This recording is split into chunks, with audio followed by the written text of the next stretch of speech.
ప్రభుత్వ వైద్యుల నిర్లక్ష్యం తల్లి కడుపులోనే ఓ బిడ్డ ప్రాణాలను బలిగొంది. ఈ క్రమంలో తల్లి ప్రాణాలను కాపాడేందుకు ఆ బిడ్డను తల్లి నుంచి వేరు చేసే క్రమంలో తల మొండెం వేరు చేసి బయటకు తీయాల్సి వచ్చింది.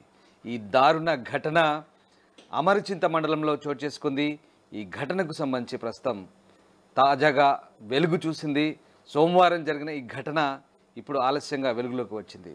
ముఖ్యంగా తల్లి ప్రాణాలను కాపాడేందుకు బిడ్డను వేరు చేసిన పరిస్థితి చాలా హృదయ విదారకంగా అనిపించింది. అయితే తల్లి ప్రాణాలు మాత్రం కాపాడగలిగారు. వనపర్తి జిల్లా అమరచింత మండలం చంద్రగడ్డి గ్రామానికి చెందిన అనిత అనే గర్భిణికి నెలలు నిండాయి. ఈ క్రమంలో సోమవారం రాత్రి 11 గంటలకు పురిటి నొప్పులు తీవ్రమయ్యాయి. దీంతో ప్రసవం కోసం అమరచింత ప్రభుత్వ ఆసుపత్రికి కుటుంబ సభ్యులు 108లో తరలించారు. డ్యూటీలో ఉన్న స్టాఫ్ నర్సు మహిళకు డెలివరీ చేసేందుకు ప్రయత్నించే క్రమంలో పసిబిడ్డ నడుము భాగం బయటికి రావడంతో ప్రసవం క్రిటికల్గా ఉందని తెలిసి ప్రసవం కోసం ఆత్మకూరు పిహెచ్సికి రిఫర్ చేశారు. పిహెచ్సి వైద్యులు అక్కడ కూడా ప్రసవం కష్టమేనని జిల్లా హాస్పిటల్కు రిఫర్ చేశారు. అప్పటికే పసికందు తల్లి గర్భం నుంచి మొండెం బయటకు వచ్చినట్లు ఆమె భర్త రామాంజనేయులు తెలిపారు. దీంతో చేసేదేం లేక అర్ధరాత్రి 12 గంటల సమయంలో ఆత్మకూరు శ్రీసాయి నర్సింగ్ హోమ్కు అంబులెన్స్లో తీసుకొచ్చి ప్రసవం కోసం ఆమె భర్త అడ్మిట్ చేశాడు. ఇక ఆ టైంలో ఏం జరిగిందో దానికి సంబంధించిన వివరాలను ఆమె భర్త రామాంజనేయులు వివరించారు. నా పేరు రామాంజనేయులు. నిన్న మా అత్తగారి ఊరికి వచ్చేసినాం, పెళ్ళి ఉందని. వచ్చేస్తే మా భార్యకు ఇలా పెయిన్స్ వచ్చినాయి. పెయిన్స్ వస్తే నైట్ తీసుకొచ్చినాం అమరింతకు. మా 108 వచ్చారు. వస్తే తీసుకొస్తే వాళ్ళు గ్లూకోజ్ ఎక్కించారు, ఒక ఇంజక్షన్ వేసారు. తర్వాత ఇక ఇబ్బంది అవుతుంది మాకు, అవ్వట్లేదని చెప్పారు. వనపర్తికి వెళ్ళాలని చెప్పారు. వనపర్తికి వెళ్ళాలంటే మళ్ళీ ఆత్మకూరు గవర్నమెంట్కి వచ్చేసినాం. వస్తే మధ్యలోనే బాడీ వచ్చేసింది. బాడీ మా చేతులు కాలు భాగం ఒకటే వచ్చేసినాయి, చేతులు రాలే. మళ్ళీ ఇక్కడికి వచ్చిన తర్వాత గవర్నమెంట్ హాస్పిటల్లో మళ్ళీ చేతులు వచ్చేసినాయి. ఇక్కడికి వచ్చిన తర్వాత తల భాగం ఇరుక్కుపోయింది. మళ్ళీ ఈ హాస్పిటల్కు వాళ్ళు చెప్పారు, ప్రైవేట్ హాస్పిటల్కు అంబులెన్స్ వాళ్ళు చెప్పారు, ఇక్కడైతే ఆపరేషన్ చేస్తే బేబీ బతకొచ్చని చెప్పారు. అయితే ఇక్కడికి వచ్చేసినాం. ఇక్కడికి వచ్చిన తర్వాత తల భాగం ఒకటే ఇరుక్కుంది. అప్పటికే ఇంకా పెయిన్స్ వస్తున్నాయి, తల భాగం ఇరుక్కున్నది. సార్ వచ్చి అంబులెన్స్ వాళ్ళు సార్ని వచ్చి లేపితే సార్ వచ్చి ఇంత ప్రాబ్లం ఎప్పుడే అంతే లేట్ అయిందని చెప్పారు. చాలా లేట్ తీసుకొచ్చి అని చెప్పారు. అయితే బేబీ అయితే చనిపోయిందని చెప్పిండు. పైసలు చెప్పారు. పైసా అమౌంట్ కావాలని చెప్పారు. అమౌంట్ 30,000 అని చెప్పారు. ఆపరేషన్ చేస్తాము అని చెప్పారు. ఫస్ట్ క్యాష్ కావాలని చెప్పారు.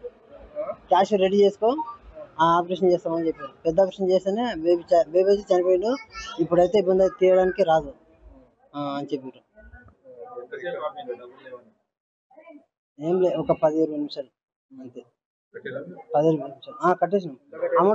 అమౌంట్ తీస్తున్నాం, మీరైతే ఆపరేషన్ చేయండి సార్ అని చెప్పగానే నేను చేసాను. సంతకాలు తీసుకున్నారు. బేబీ అయితే చనిపోయినని నా కూడా చెప్పిన తర్వాత నేను సంతకం పెట్టిన తర్వాతనే అలా చేసేసాను ఆపరేషన్. Amount first. అయితే సాయి నర్సింగ్ హోమ్లో డబ్బులు కట్టే వరకు ప్రసూతి చేయకుండా గంట పాటు నిర్లక్ష్యంగా వ్యవహరించారు హాస్పిటల్ యాజమాన్యం. పరిస్థితి విషమించడంతో తల్లిని కాపాడే ప్రయత్నంలో పసికందు తల మొండెం 2 భాగాలుగా కోసి బయటకు తీశారు. ఇక్కడ ఏం జరిగింది, అసలు ఎందుకు అలా చేయాల్సి వచ్చింది, డాక్టర్ మాటల్లోనే విందాం. అనిత అనే పేషెంట్ బేబీ బ్రీచ్ తోటే డెలివరీ అయ్యి బయటకు వచ్చింది. మా దగ్గరికి వచ్చేసరికి బేబీ ప్రాణంతో లేదు. తర్వాత హెడ్ చూస్తే స్టక్ అయిపోయింది. ఆ డెలివరీ కష్టం అవుతుంది, ప్లస్ మదర్కి ఇబ్బంది అవుతుంది అని చెప్పేసి వాళ్ళకి రిస్క్ ఎక్స్ప్లెయిన్ చేసి, తల్లికి ఇబ్బంది అవుతుంది అనే రిస్క్ ఎక్స్ప్లెయిన్ చేసి కేసు టేకప్ చేయాల్సి వచ్చింది. చేసి తల తీసినాము, కింద నుంచి బాడీ తీసేసినాము బై ఆపరేషన్. చనిపోయింది బాబు. వేరే ఆప్షన్ లేక చేయాల్సి వచ్చింది. ఇంకొకటి ఏంటంటే అదేంటి, మాకు వచ్చిన పరిస్థితి ఎమర్జెన్సీ ఆ విధంగా ఉన్నది కాబట్టి బేబీ డెలివరీ ఇంకా తల్లి కడుపులోనే ప్రాణాలు కోల్పోయిన పసికందును చూసి కుటుంబ సభ్యులు కన్నీరు మున్నరయ్యారు. అయితే ఈ ఘటనపై వనపర్తి డిఎంహెచ్ఓ శ్రీనివాసులు స్పందించారు. సమగ్ర దర్యాప్తు జరిపి ఎక్కడ లోపం జరిగిందో తెలుసుకొని చర్యలు తీసుకుంటామన్నారు డిఎంహెచ్ఓ. నిన్న సాయంకాలం 7 గంటల ప్రాంతంలో ఒక రెండవ ఖాన్కి వచ్చిన మహిళ అనిత, భర్త పేరు రామాంజనేయులు, పాతపల్లి విలేజ్ ధన్వాడ మండలకు సంబంధించిన ఆమె మన ప్రాథమిక ఆరోగ్య కేంద్రం అమర్చింతకు రావడం జరిగింది. అక్కడ ఉన్నటువంటి స్టాఫ్ నర్స్ చెక్ చేసి చూసి బ్రీచ్ ప్రజెంటేషన్ ఉందని చెప్పేసి కష్టమైతే ఇక్కడ ఇబ్బంది అవుతుందని చెప్పేసి అంబులెన్స్ పిలిపించుకొని ఇమ్మీడియట్గా మా వనపర్తి పొమ్మని చెప్పడం జరిగింది. వాళ్ళు 108 వాళ్ళు దగ్గర ఉన్నటువంటి రెఫరల్ హాస్పిటల్ కాబట్టి అమర్చింత నుంచి ఆత్మకూరు తీసుకురావడం జరిగింది. ఆత్మకూరులో వాళ్ళు చెక్ చేసి కూడా ఇక్కడ కాదు మా డిస్ట్రిక్ట్ హాస్పిటల్కి వెళ్ళమని చెప్పడం జరిగింది. వాళ్ళు దగ్గర ఉన్నటువంటి హాస్పిటల్, ప్రైవేట్ హాస్పిటల్కి మరి ఇక్కడికి తీసుకురావడం జరిగింది. సుబ్బారెడ్డి హాస్పిటల్కు ఇక్కడ తీసుకురావడం జరిగింది. వచ్చినప్పుడే డాక్టర్ సుబ్బారెడ్డి మాత్రమే చూడడం జరిగింది. ఆ చూసిన వెంబడే ఇమ్మీడియట్గా మరి డాక్టర్ రాజ్యలక్ష్మి గైనకాలజిస్ట్ రావడం జరిగింది. ఇప్పుడే సీసీ ఫుటేజ్ని చూడడం జరిగింది. డ్రెస్ వేసుకొని లోపలికి పోయింది. సర్జరీ ఎవరు చేశారన్నది విచారణ చేస్తున్నాము. అదేవిధంగా డాక్టర్ సుబ్బారెడ్డి అసిస్ట్ చేశాడని, ఇంకొక అబ్బాయి అసిస్ట్ చేశాడని, తర్వాత ఇంకొక స్టాఫ్ నర్సు నైట్ డ్యూటీ చేసి వెళ్ళిపోయింది. ఆమె దగ్గర కూడా డీటెయిల్ ఎంక్వైరీ చేసి మరి విచారణ అనంతరం ఒకవేళ డాక్టర్ చేయకపోతే ఇప్పుడు ఇంతకుముందే మీ ముందే నేను అనస్థీషియా డాక్టర్తో మాట్లాడడం జరిగింది. నేనే వచ్చాను సార్ అని చెప్పడం జరిగింది. అది నిజమా అబద్ధం అనేది నిర్ధారించడానికి సీసీ ఫుటేజ్ పరిశీలిస్తున్నా. దాని తర్వాత పూర్తి నివేదిక అందిన వెంబడే వాళ్ళు తగు చర్యలు మాత్రం తీసుకుంటారు. ఒకవేళ ఈయన చేసినట్టు నిర్ధారణ అయితే మాత్రం 100% ఈ హాస్పిటల్ సీజ్ చేయడం జరుగుతుంది. అని పోలీసు కేసు కూడా పెట్టడం జరుగుతుంది. తల్లి గర్భం నుంచి శిశువు తల మొండెంను వేరు చేసి ప్రసవం చేయడం అందరినీ ఆందోళనకు గురిచేస్తుంది. తల మొండెం వేరుగా ఉన్న శిశువు దృశ్యాలను సోషల్ మీడియాలో చూసిన ప్రతి ఒక్కరిని కాల్చివేశాయి. మొత్తం మీద వనపర్తి జిల్లా అమరచింత మండల కేంద్రంలో చోటు చేసుకున్న ఈ ఘటన పలువురిని కలిచివేసింది. ఇక ఈ ఘటనకు సంబంధించి పూర్తి సమాచారాన్ని మా ప్రతినిధి మణికంఠ అందిస్తారు. డెలివరీ కోసం వచ్చినటువంటి మహిళ పట్ల వైద్యుల నిర్లక్ష్యం ఓ పసికందు ప్రాణం తీసింది. సదరు మహిళ డెలివరీ కోసం ప్రభుత్వ ఆసుపత్రి చుట్టూ తిరుగుతూ ప్రైవేటు ఆసుపత్రికి వెళ్ళిన నేపథ్యంలో తన చేతిలో తలాముండాన్ని వేరు చేసి తన శిశువు మృతదేహాన్ని అప్పజెప్పినటువంటి ఘటన వనపర్తి జిల్లాలో కలకలం సృష్టిస్తుంది. అమరచింత మండలానికి చెందినటువంటి ఓ మహిళ ప్రసవ వేదనతో అమరచింత మండల కేంద్రంలోని ప్రభుత్వ ఆసుపత్రికి వెళ్ళడం జరిగింది. అనిత అనేటటువంటి మహిళ అక్కడికి వెళ్ళిన నేపథ్యంలో అక్కడ స్టాఫ్ నర్సుగా విధులు నిర్వహిస్తున్నటువంటి నర్సు కావచ్చు, అక్కడ ఉన్నటువంటి ఆసుపత్రి సిబ్బంది అంతా కూడా ఆ మహిళకు డెలివరీ చేసేటటువంటి ప్రయత్నం చేశారు.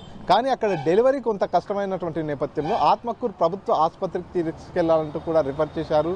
సో అక్కడ నుంచి ఆత్మకూరు ప్రభుత్వ ఆసుపత్రికి కూడా తీసుకొచ్చారు. అక్కడ డెలివరీ చేయడానికి కూడా కొంత ఇబ్బందికరమైనటువంటి పరిస్థితి ఉంది. ఇక్కడ కూడా మేము డెలివరీ చేయలేము, జిల్లా ఆసుపత్రికి తీసుకెళ్లాలి, వనపర్తి జిల్లా ఆసుపత్రికి అంటూ కూడా ఎవరైతే గర్భిణీ బంధువులకు వారి కుటుంబ సభ్యులకు సూచించినటువంటి పరిస్థితి. అప్పటికే దాదాపుగా కొన్ని గంటల సమయం గడిచింది. ఆ ఆత్మకూరు వచ్చిన తర్వాత కూడా చాలా సమయం పట్టింది. ఆ మహిళ ప్రసవ వేదనతో ఇబ్బందికరమైనటువంటి పరిస్థితుల్లో ఉన్నటువంటి నేపథ్యంలో ఆ కుటుంబం అంతా కూడా ఒక్కసారిగా ఆందోళనకు గురైంది. మళ్ళీ వనపర్తి ఆసుపత్రికి వెళ్ళాలంటే కూడా సమయం చాలా పడుతుంది, ఏం చేయాలనేటటువంటి ఒక ఆందోళనతో మళ్ళీ ప్రైవేట్ ఆసుపత్రికి వెళ్ళారు. ఆ ప్రైవేట్ ఆసుపత్రి ఆత్మకూరు పట్టణంలో ఉన్నటువంటి ప్రైవేట్ ఆసుపత్రికి వెళ్ళినప్పటికీ కూడా అక్కడ కూడా కొన్ని గంట సేపటి వరకు కూడా దాదాపుగా వైద్యులు నిర్లక్ష్యం చేశారు, కాలయాపన చేశారంటూ కూడా బాధిత కుటుంబం ఆరోపిస్తున్నటువంటి పరిస్థితి. మొదటగా అమరచింత పిహెచ్సికి వెళ్ళినప్పుడే ఏదైతే అనిత అనేటటువంటి గర్భిణికి సంబంధించి డెలివరీ చేస్తున్నటువంటి సందర్భంలో పూర్తిగా అక్కడ నుంచి ఏదైతే లోపల శిశువును కూడా కొంత బయటికి వచ్చినటువంటి పరిస్థితి. ఆ తర్వాతనే అక్కడ స్టాఫ్ నర్స్ అంతా కూడా చేతులు ఎత్తేసారనేది ఎవరైతే బాధిత మహిళకు సంబంధించినటువంటి భర్త చెప్పుకొస్తున్నటువంటి పరిస్థితి. అప్పటి నుంచి కూడా ఆ కుటుంబం అంతా ఆందోళన చెందుతూ ఆత్మకూరు ఆసుపత్రికి వచ్చారు. ప్రైవేట్ ఆసుపత్రికి వచ్చినప్పటికీ కూడా అదే తరహాలో కొంత నిర్లక్ష్యం చేస్తున్నటువంటి నేపథ్యంలో వారంతా కూడా ఆందోళనకు గురైనటువంటి పరిస్థితి. ఆ తర్వాత అదే ప్రైవేట్ ఆసుపత్రిలో పూర్తిగా డెలివరీ చేస్తున్నటువంటి క్రమంలో శిశువును తలాముండం వేరు చేసి వైద్యులు అప్పచెప్పినటువంటి పరిస్థితి. తల్లి ప్రాణాలని కాపాడడంలో భాగంగా శిశువును ఈ రకంగా బయటికి తీయాల్సినటువంటి పరిస్థితి వచ్చిందంటూ కూడా వైద్యులు చెప్పినట్టుగా బాధిత కుటుంబ సభ్యులు చెప్పుకొస్తున్నారు. ఏదేమైనా ఒక ప్రభుత్వ ఆసుపత్రి, 2 ప్రభుత్వ ఆసుపత్రులు తిరుగుతూ ఒక ప్రైవేట్ ఆసుపత్రికి వచ్చినప్పటికీ కూడా 3 ఆసుపత్రుల్లో పనిచేసేటటువంటి వైద్యులంతా కలిసి తన బిడ్డ ప్రాణం తీశారు, తన బిడ్డ గొంతు కోశారు, తలాముండం వేరు చేసి నా చేతిలో పెట్టారంటూ కూడా బాధిత కుటుంబ సభ్యులంతా కూడా ఆవేదన వ్యక్తం చేస్తున్నటువంటి పరిస్థితి. ఎన్నో క్రిటికల్ సర్జరీలు చేస్తున్నారు. టెక్నాలజీ మారుతున్నటువంటి తరుణంలో ఎన్నో రకాల చాలా ఇబ్బందికరమైనటువంటి పరిస్థితుల్లో ఉన్నప్పటికీ కూడా సర్జరీ చేసి తల్లి బిడ్డను కాపాడుతున్నటువంటి అనేక క్రిటికల్ కేసులు చూసాం. కానీ ఈ రకమైనటువంటి కేసు వనపర్తి జిల్లాలో వచ్చినటువంటి నేపథ్యంలో అంతా కూడా ఒక్కసారిగా ఆందోళనకు గురవుతున్నారు. ఒక్క ప్రభుత్వ ఆసుపత్రికి వెళ్ళినా, ప్రైవేట్ ఆసుపత్రికి వెళ్ళినా వైద్యులంతా కూడా నిర్లక్ష్యపూరితంగా వ్యవహరించి ఒక పసి ప్రాణాన్ని తీసేశారు. తల నుంచి మొండెం నుంచి తలను వేరు చేసి ఇచ్చినటువంటి ఈ పరిస్థితిని చూసి జనాలంతా కూడా ఆందోళన చెందుతున్నటువంటి పరిస్థితి. ఇంత టెక్నాలజీ డెవలప్ అయిన తర్వాత కూడా ఈ రకంగా వైద్యులు వ్యవహరించిన తీరు పట్ల కూడా సర్వత్రా విమర్శలు వ్యక్తమవుతున్నటువంటి పరిస్థితి. బాధిత కుటుంబం సైతం ఆవేదన వ్యక్తం చేస్తుంది. పూర్తిగా డాక్టర్ల నిర్లక్ష్యం కారణంగానే ఈరోజు పసికందుకు ఇటువంటి పరిస్థితి దాపరించిందంటూ కూడా సదరు కుటుంబం అంతా కూడా ఆవేదన వ్యక్తం చేస్తున్నటువంటి పరిస్థితి. దీనిపై పూర్తిగా సమగ్ర విచారణ జరపాలి. వైద్యులు ఎవరి నిర్లక్ష్యం కారణంగా ఈరోజు ఈ పసికందుకు ఈ పరిస్థితి దాపరించిందనే దానిపై సమగ్ర విచారణ జరపాలి. వారిపై కఠిన చర్యలు తీసుకోవాలంటూ కూడా బాధిత కుటుంబంతో పాటు జిల్లా వాసులు కూడా డిమాండ్ చేస్తున్నటువంటి పరిస్థితి ఉంది. ప్రపంచంలో ఏ మూల ఏ క్షణం ఏం జరుగుతుందో వేగంగా తెలుసుకోవడానికి తొలి వెలుగు వాట్సాప్ ఛానల్ని ఫాలో చేయండి.